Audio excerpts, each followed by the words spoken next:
Across 5 Aprils by Irene Hunt. Day 3, Chapter 3. Every Saturday night and Sunday afternoon was like the 4th of July in all the little towns of southern Illinois that summer. Miles of bunting draped dozens of platforms where speakers, by virtue of their prestige as men of property or of exceptional eloquence, found themselves called upon to fan the wrath of the people. Families packed children in picnic baskets into wagons and drove to a different town each week, where the music of brass bands and the streams of inflamed oratory made a glorious succession of holidays for people long bound to the tedium of isolation. A handful of old veterans of the War of 1812 suddenly found themselves reassigned to the role of heroes after years of having been all but forgotten, and their quavering voices added to the din. Pretty girls in their best summer dresses begged for funds with which to equip troops, and they blushed happily at the enthusiastic cheers of the young men for whose cause they pled. The dust and heat, the emotion and noise became almost unbearable to many, but there were always others who returned the following week, comforting their baser selves with barbecued pork and fowl, while their spirits were uplifted by the words of high resolve and confidence from the speaker's platform. They had need for reassurance late in July, when word came of the first battle of the war, a battle that had, at first, much the same picnic atmosphere which characterized the rallies being held all over the country.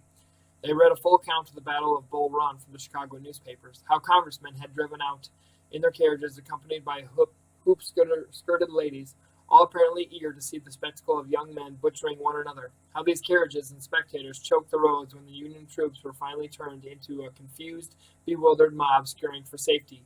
It was hard news.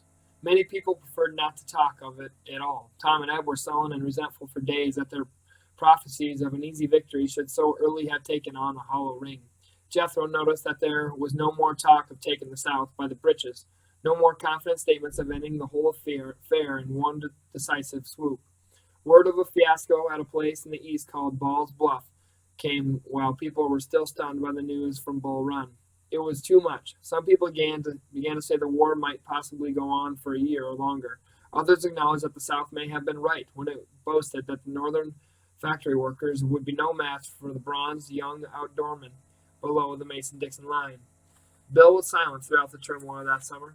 He went to the rallies, often taking Jethro along. He sat in the dooryard night after night and listened as the two younger boys chafed to be off the minute they could be spared, and as John and Shadrach made their plans to leave at least by midwinter. Shadrach decided to abide by his contract to teach the winter session of school, which would be over in February, and John felt the need to wait until he could plan for the welfare of his family to help his father with the harvest which was to provide for both families. Bill listened quietly to all the talk, and his face was troubled as he looked at first one and then another speaker. But when they paused and seemed to wait for what he had to say, he turned away with a silent aloofness that none of them dared to challenge. In the late summer, shortly after Tom and Ed left, there was news of another defeat for the North. It was closer to home this time, at Wilson's Creek in Missouri. There were boys from Illinois at Wilson's Creek, and the war for many people in Jasper County had suddenly become a sorrowful reality. It was at Wilson's Creek that the Union commander, Nathaniel Lyon, was killed, and it was here, people said, that hundreds of boys died because of General Fremont's refusal to send reinforcements to Lyon. Jethro heard both angry words against and high praise for General Fremont in the days that followed Wilson's Creek. Fremont was denounced as the general who had made Missouri a nightmare of hatred and turmoil by his self-imposed role as an emancipator of slavery in that state. On the other hand, he was praised for being a dedicated and courageous man who spoke out against slavery while the timid president would not do so. The turmoil of Missouri spilled over into southern Illinois. Sumter and Bull Run and Ball's Bluff had been far away, but Wilson's Creek and the conflicting passions of Missouri were very close to the men who gathered to talk in the Creighton's yard and to the wives and children who listened to the talk. Jethro listened with fascination to the new names of men and places. He heard admiration voiced for a brilliant young officer named McClellan, who had been put in top command of the army in the East. He became aware of such names as Seward and Chase. He knew who Senator Sumner was and old Thad Stevens, and what such names as Wendell Phillips and Henry Ward Beecher stood for, what roles were being played by Jefferson Davis and Robert E. Lee. In later years, he remembered that these names had been part of a noisy confusion for him at first. Then they had slowly taken an orderly place in his mind among dozens of others as the great drama of the years unfolded. After the two younger boys had gone, Jethro took their place in the loft with Bill at night.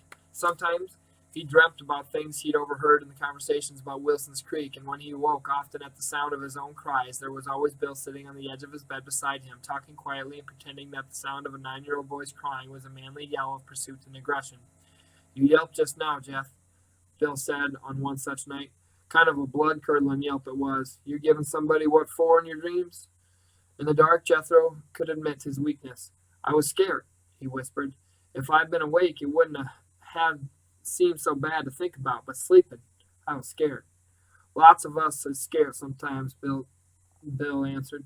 "When John and me was tykes, we used to be scared of witch stories, and old Aunt Hetty Walker used to tell us when she'd come to help Ma with the butchering work. You don't need to feel ashamed of being scared now and then in your dreams." Jethro didn't answer. He lay quietly, still shaken by the terror of his nightmare. After a little silence, Bill spoke again in the same quiet voice. "I can sit and talk a spell if it will help you to forget any ugly things that has come up in your dreams. If you ain't too sleepy." "No, I ain't been to bed yet. Sleep and me ain't on good terms these nights. I've been roaming the fields since bedtime. There be folks that would call that a fool thing to do, but I reckon it's my way." He stooped to remove his shoes, damp with heavy dews of pasture and field. "Do you think better out in the fields, Bill?" "I don't know as I do, Jeff. My thinking is all of a tangle, whether I'm out in the fields or in my bed or sitting out under the poplars listening to the others talk. Still, the sky is a blessed thing. Much as I care for feel my family, a crowded cabin chafes me. It always has. I want stillness and space about me." In the dim light, Jethro could see his brother's face turned toward him, smiling a little. "Do you have that liking for being alone too?" he asked. "I reckon a little, but I don't have thoughts enough to keep me busy. After a while, I need company." Bill sighed suddenly, as if he were tired, and leaned forward as he sat on the side of the bed, letting his head fall close to his chest. He bore a strong resemblance to his father. Even Jethro noticed it as he looked at his brother's face and profile. "I have plenty of thoughts," he said after a while, "plenty of them, and all troubled ones." "Are your thoughts about the war, Bill?" "About the war? Yeah, mostly. The North will finally win, won't it, Bill?" "I don't know if anybody ever wins a war, Jeff. I think that the beginning of this war has been fanned by hate till it's ablaze now, and a blaze can destroy him that makes it, and him that the fire was set to hurt. There oughtn't to be a war, Jeff. This war ought to never have been." "But the South started it, didn't they, Bill? The South and the North and the East and the West, we all started it. The old slavers of other days and the factory owners of today that need high tariffs to help them get rich, and the cotton growers that need slave labor to help them get rich, and the new territories and the wild talk." He broke off suddenly and walked over to the window where a branch of poplar tree seemed to be trying to peer inside the small cramped room. "I hate slavery, Jeff, but I hate another slavery of people working their lives away in dirty factories for a wage that can scarce keep life in them. I hate secession, but at the same time I can't see how a whole region can be able to live if it were their way of life is all of a sudden upset. I hate talk of nullification, but at the same time I hate laws passed by Congress that favors one part of the country and hurts the other." Jethro was awed by his brother's outburst. He knew that Bill was no longer talking to him, and he felt suddenly desolate and alone. "Why don't you come back to bed, Bill, and leave off thinking more about that war?" "I can come to bed, but the thinking goes right on." To Jethro's surprise, he felt his brother's large hand close over his own with a heavy pressure, as if somehow the owner of that hand felt a desperate need to clutch at something. "Pawn John, they are so sure. I mistrust myself, and I mistrust my way of thinking when I see how sure they be.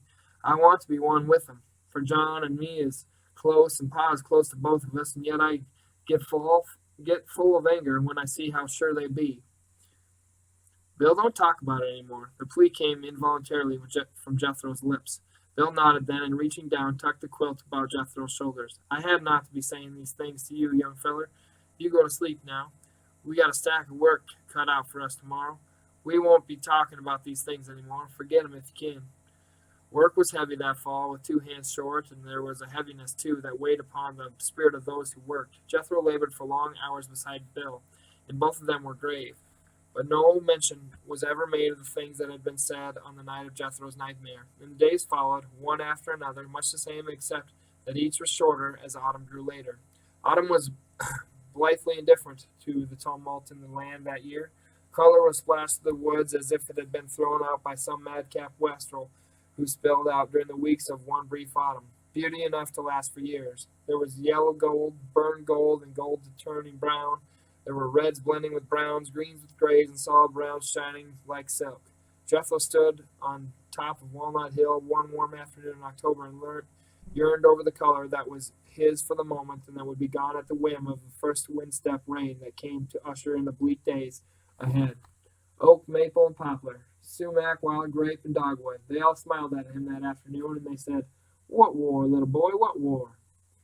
He loved Walnut Hill in spite of the sadness of the place since Mary died. There had been no sadness for Jethro when only the little boys were there. These three had been imaginary playmates for him when he was younger. He had talked with them, acquainted them with family gossip, instructed them occasionally when it had seemed timely and proper for him to do so.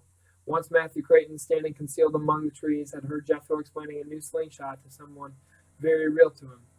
"Bill made this for me," he was saying that day. "You remember Bill, don't you?" "Of course you do. He's a pretty good old Bill, better than Tom or Eb. John, he's good, but he's got a young'un of his own, and he likes him best. Well, you want to try this slingshot once, little Nate?" "Sure you can. I'll help you. Now you two other boys mind your manners just a minute. You'll have your turn." Matt had watched Jethro's whereabouts more closely after that, and the boy realized that for some reason his father did not approve of his going up to play on Walnut Hill. After Mary was there, he stayed away through his own choice. He knew that Mary was dead, and it made a great deal of difference. On that afternoon in the autumn of '61, he made one of his rare visits to the hill, drawn to it by the beauty of the surrounding woods and perhaps by the somber mood of the times. He no longer talked to the children, though. A phase of innocence had passed, which would never be recaptured. At the foot of the hill, Crooked Creek flowed on its noisy way across the farm, spanned at a point where it was widest by a wooden bridge that had swayed threateningly for as long as Jethro could remember, but had never quite given in to total collapse. Across the creek, the brown fields stretched, bounded by staggering lines of gray rail fences. The cross timbers supporting the rails had the look of old bayonets when they were silhouetted against a twilight sky. A line of wild geese flew southward, far overhead, and Jethro stood motionless as he watched them disappear from sight. So engrossed he was with the flight of the geese that he did not hear Bill's footsteps until his brother was quite near. He caught his breath at the sight of Bill's face, which was swollen and beginning to grow discolored from a deep cut and many bruises. "What's hurt you, Bill?" he asked, his voice barely audible, for he was pretty sure he knew. "We had a fight, Jeff, about an hour ago. We'll fight like two madmen, I guess. You and John?" Bill's sigh was almost a moan. "Yes, me and John. Me and my brother, John." Jethro could not answer. He stared at the cut above Bill's right eye, which blood still trickled down his cheek. Somewhere far off in another field, a man shouted to his horses, and the shout died away in a cry that ran frightened over the brown water of the creek and into the darkening woods. He had heard cries often that autumn, all through the countryside. They came at night, wakened him, and then lapsed into silence, leaving him in fear and perplexity. Sounds once familiar were no longer as they had seemed in other days. His father calling cattle in from the pasture, the sheep's dog's bark coming through the fog, the distant creak of the pulley as Ellen drew water for her chickens. All these once familiar sounds had taken on overtones of wailing, and he seemed to hear an echo of that wailing now. He shivered and looked away from his brother's face. Bill sat down on the ground beside him. "Did ever Ma tell you, Jeff, about when John and me was little and was going to school for the first time? At night I'd get a good book, and I'd say to Pa, 'What are that word, Pa?' And when he would tell me, I'd turn to John, just a scant year older. I'd say, 'Did Pa call it right, Johnny?' Ma and Pa used to laugh at that, but they was pleased to talk about it. It was always set upon John and me being so close." "I know it." Jethro's words came from a tight throat. "What made you fight, Bill?" "Hard feelings that have been building up for weeks. Hard feelings that finally come out in hard words." He held his hand across his eyes for a minute and then spoke quickly.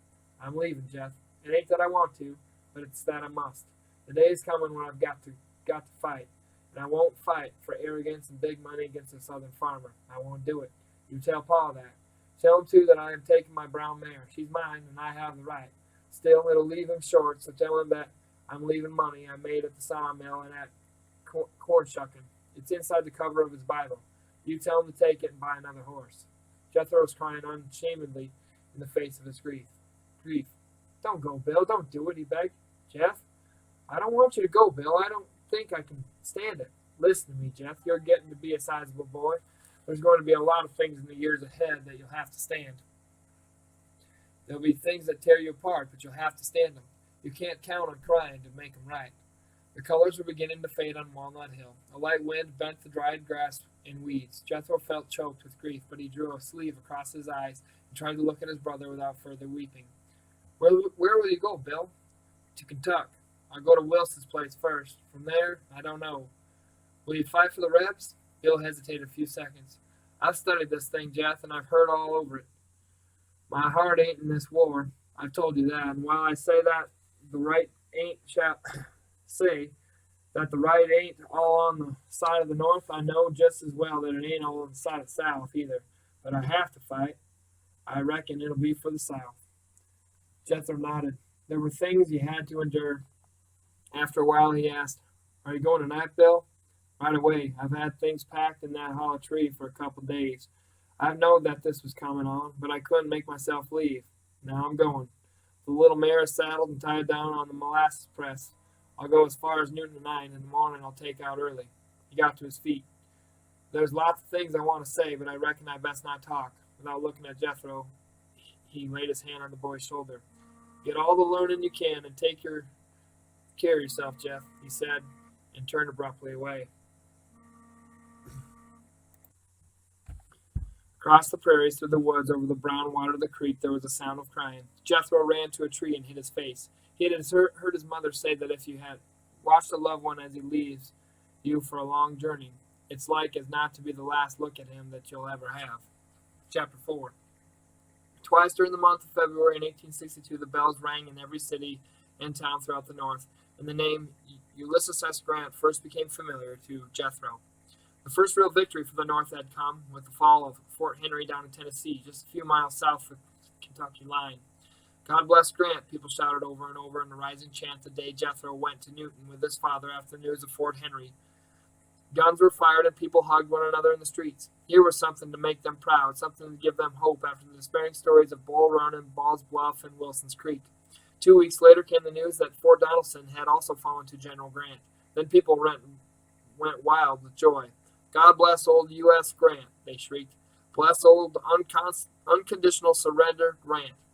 They laughed and cried, and nearly everybody thought that the war would be over in a matter of weeks. What do you think, Pa? Jenny asked eagerly a few days later as she put down the paper she had been reading aloud to the family. Do you think it's about over? Matt's face was grim. With the Army of the Potomac doing nothing, he asked. Maybe my wits ain't good. Maybe I ain't got the sense to grasp what it is they're doing. But I can't see the end in sight.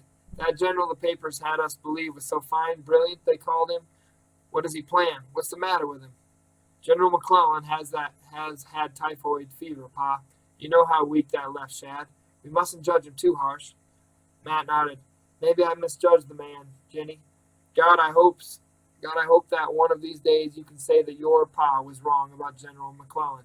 He reached for the week-old paper and read again the letter that was the great tonic and stimulant of the day. Headquarters Army in the Field, camp near Fort Donelson, February 16th. General S.B. Buckner, Confederate Army.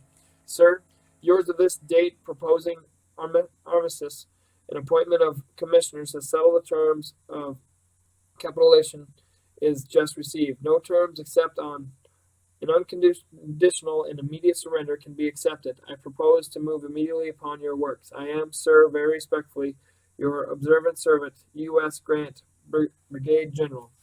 Matt read on further down the page. It says here that this General Buckner and Grant was comrades at West Point, he remarked without lifting his eyes from the paper. Yes, Jethro, heard his mother say softly to herself, and my Bill and Tom was even closer than that. They worried about Tom and Eb. It was like that the two boys were with Grant's army. The fight, especially at Donelson, had been bitter. Some of the details of the battle neither Matt nor Jenny had read aloud to Ellen. Finally, one day, Ed Turner brought them a letter from Tom. Ed looked pinched with cold after his long drive, but he wouldn't stop for coffee. Family needs to be alone when one of these letters comes, he said in answer to Ellen's invitation. I'd be pleased if you let me know what the boy has to say later on when Matt has the time to drop over. Jenny had gone with her father to see about some stock, and Jethro was alone in the cabin with his mother. When Ed Turner was gone, she handed the letter to Jethro. My hands are shaking, son, she said. They were indeed, but both she and the boy knew that the real reason she was forced to hand the letter over was the fact that she could not read. The envelope was crumpled and stained the letter written in pencil in a round, childish hand. It was probably among the first 3 or 4 letters that young Tom had ever written. Dear folks, I take pencil in hand to let you know that Eb and me is all right. I expect you know by now how we took Fort Henry down here. Maybe I oughtn't say we took it because it was the ironclads that done it. Old Admiral Foote had what it took, and he gave the Rebs a dressing down, but some of his ironclads got hit hard. A boy I know was on the Essex, and he was burned so bad he died when that boat got knocked out of the fight. Us boys didn't do much fighting at Fort Henry, but at Donelson I can tell you we made up for it.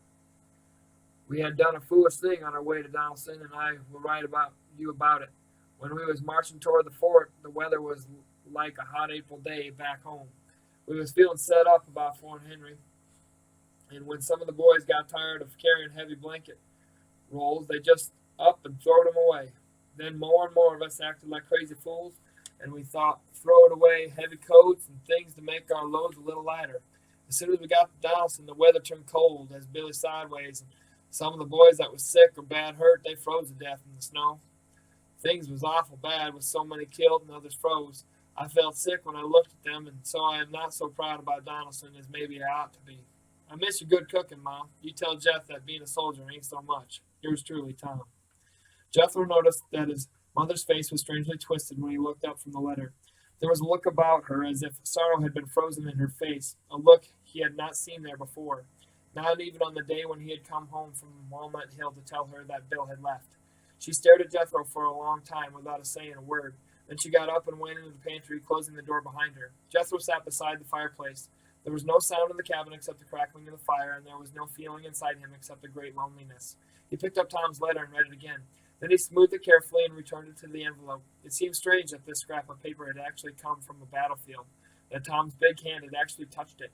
He tried to imagine what the ironclads looked like and how they had taken Fort Henry, how the guns must have roared in Donelson, whatever in the world had possessed Tom and the other soldiers when they threw away good winter coats and blankets. The pantry door opened after a while, and his mother came back into the kitchen. Your ma's no company for you this afternoon, son. That's no matter, Ma. Maybe it'd be good for you to go down and visit Shad for a while, she suggested after a pause. You need a mite of change. He turned to her eagerly. Could I, Ma? He asked, half in disbelief that he had understood her. I want him to read Tom's letter, she said, taking up the envelope.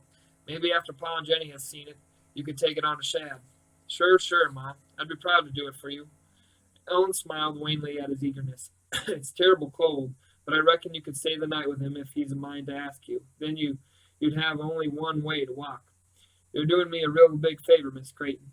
I allowed it would be, Jeff. Well, you and Shad have a good visit tonight. Ask him to come here for supper tomorrow. Him and little Jenny ain't got many more evenings to be together. The prospect of a visit with Shadrach changed the color of the world around Jeff, and he rushed to get his chores done early. He stacked a high pile of wood outside the kitchen, where it could be reached quickly during the night. Out in the barn, he threw hay down from the loft and carried buckets of corn from the crib in preparation for the evening feeding of the stock.